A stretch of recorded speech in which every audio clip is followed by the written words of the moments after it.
Duke Nukem Forever. This game is a legend of the games industry. It was in development for 13 years as its development team 3D Realms rebuilt the game top to bottom over and over again to try and incorporate and top every new shooter as it hit the market. This went on until 3D Realms was sued out of business by the game's publisher for failing to release it. The license and whatever half-developed puddle they had after 13 years found its way to Gearbox, who tacked another 2 years to its development time. How do I approach this now legendary game, having been in development for over 12 years?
Wait. This is not the same game, right? How is this the same game that was delivered? That's the thought that ran through my mind when I first laid eyes on what could have been instead of what we got. I know, you must have thousands of questions running through your head, and I'm going to try to answer them all by going back to where it all started. In 1997, 3D Realms officially announced the next adventure for the great franchise of Duke Nukem, and yes, you guessed it, this was Duke Nukem Forever, which had an original release date on PC of mid-1998. The most notorious man in 3D Realms, George Broussard, was chasing a never-ending dream of his. This man, yes, this man, to have the most modern, up-to-date shooter better than all the rest. He chose to do this by constantly upgrading the engine, which is at best arbitrary and at worst stupid. Quake engine was the first choice, but then Quake 2 was scheduled for December of that year, and Mr. Broussard refused to let his game be in an outdated engine, so he had to get the license for Quake 2. Yes, Forever had already had the first engine swap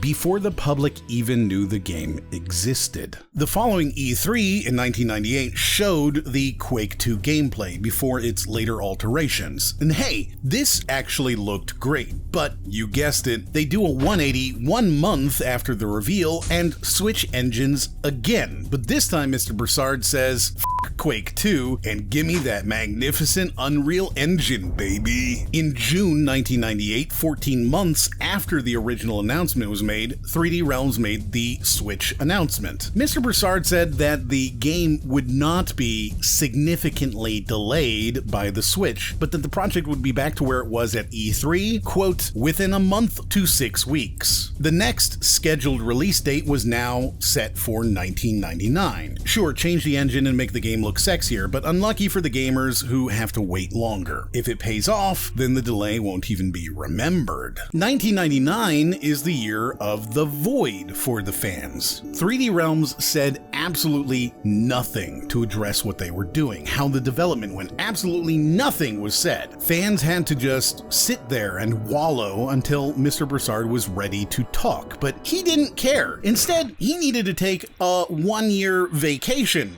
so he could wait for the next new engine to drop. Now the year is 2000, and things become even weirder for the development. Everything is even less followed up on. Infogrames sells the Duke Nukem IP and the Duke Nukem Forever publishing rights to Take-Two and 3D Realms, with Take-Two getting the back catalog of the older games and some money from newer games. Broussard then decided to create another trailer for E3 2001 to hype the game up even further. It was the first public look at the game in 3 years. The video showed a couple of minutes of in-game footage, which we have already showed to you, and again, it looks great. I wonder what could go wrong. Wait, it's 2003 already? What happened between 2001 and 2003? I'm leaning in on the location for Mr. Broussard, boss. He seems to be enjoying his vacation. Mr. Broussard, after all this time we finally found you. We need you to come back. The new engine you have been waiting for just dropped. We need you to finish what we started. Duke Nukem Forever will never be finished if you don't come back. We have made a lot of preparations for the game, but we still need you to do it. I think with this new engine we can finally do everything we ever wanted to do. This is going to be the greatest Duke Nukem game of all time. Okay.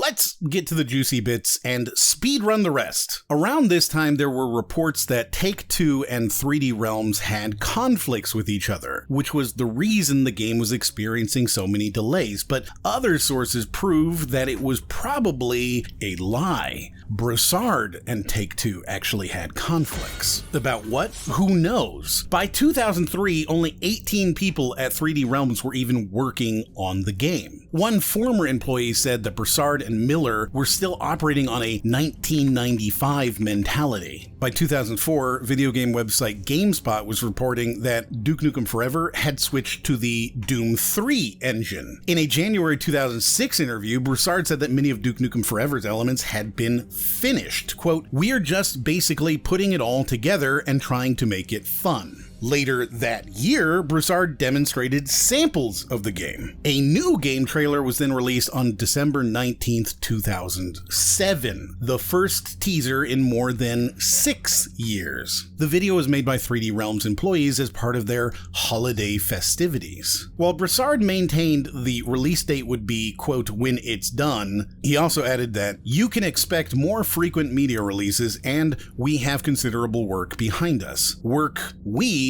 would never see, because 3D Realms laid off the Duke Nukem Forever staff on May 8th, 2009 due to a lack of funding, though inside sources claimed it would still operate as a smaller company. Development on Forever halted, and its fate was at this point unknown.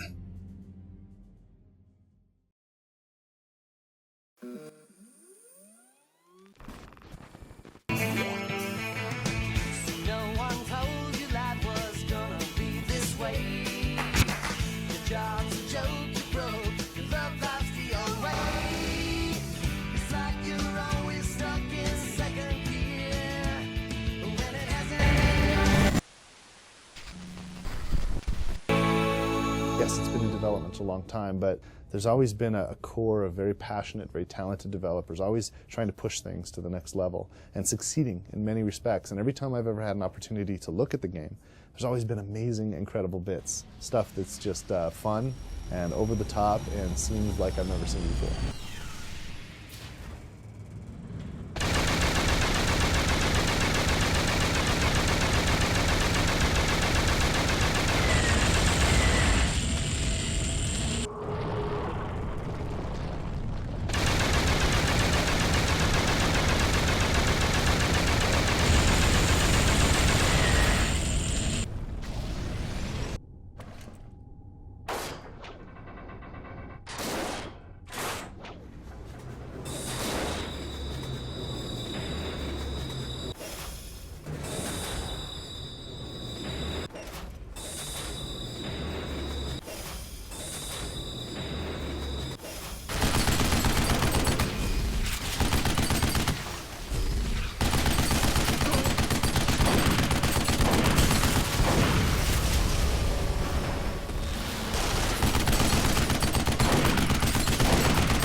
You know, the art direction for Duke Nukem has always been sort of an exaggerated realism. Like the colors are a little more vibrant, but and maybe there's, you know, more highlights or accents or little, you know, flashes on the surfaces, on the edges of things to make it kind of hyper real almost. But it's definitely rooted in a more realism art direction.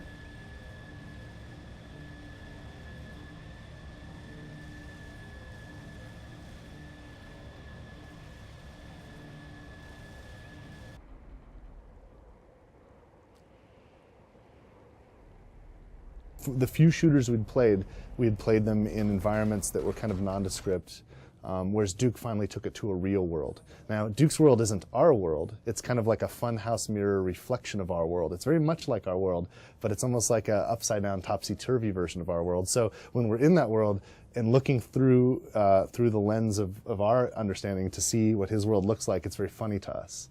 And so we're amused. The gameplay itself, though, is really it was really far ahead of its time in terms of what shooters can do. First of all, you had a wide spectrum of tools and weapons in Duke's arsenal, and this allowed for all kinds of interesting new kinds of gameplay. Instead of only being about, you know, getting your cursor on the enemy and pulling the trigger with a reaction time skill test that's faster than what it takes for that guy to make your health go down to 0. Now you're doing things like laying traps with trip mines, and you're shrinking people and stepping on them, and you're you know, freezing guys and breaking them into little ice cubes, and you're basically using all these tools in tandem to find all kinds of ways to overcome the challenges. The other great thing about that original game design was it was not just about killing the enemy.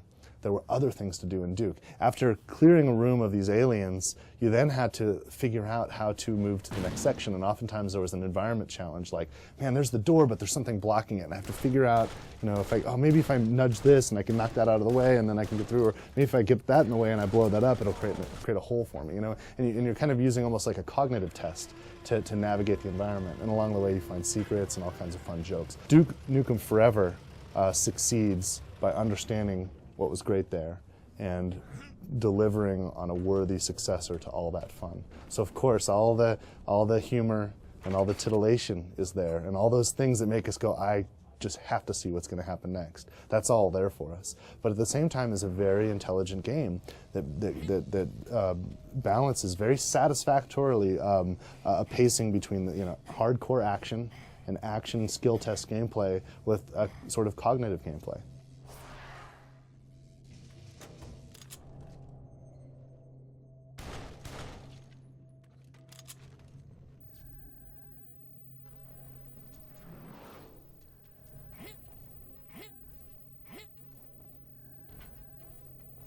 You can't have a true, honest successor to Duke Nukem Forever without, you know, paying off all of our fond memories, right? We must have trip mines and pipe bombs and all those things, and holodukes and steroids and all that fun stuff. At the same time, though, if that's all you have, then we're not being surprised and excited by new things. So there has to be some new things thrown into the mix as well.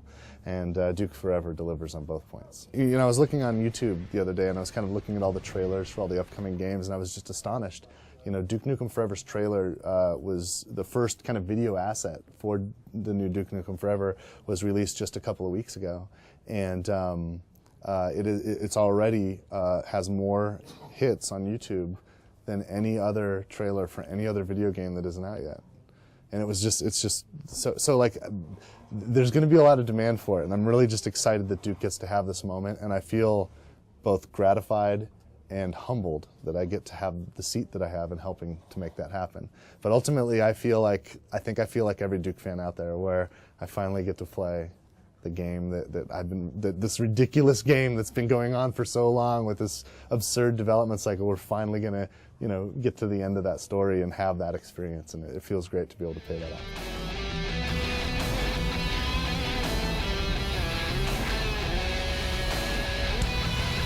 Who's your daddy now? Holy shit.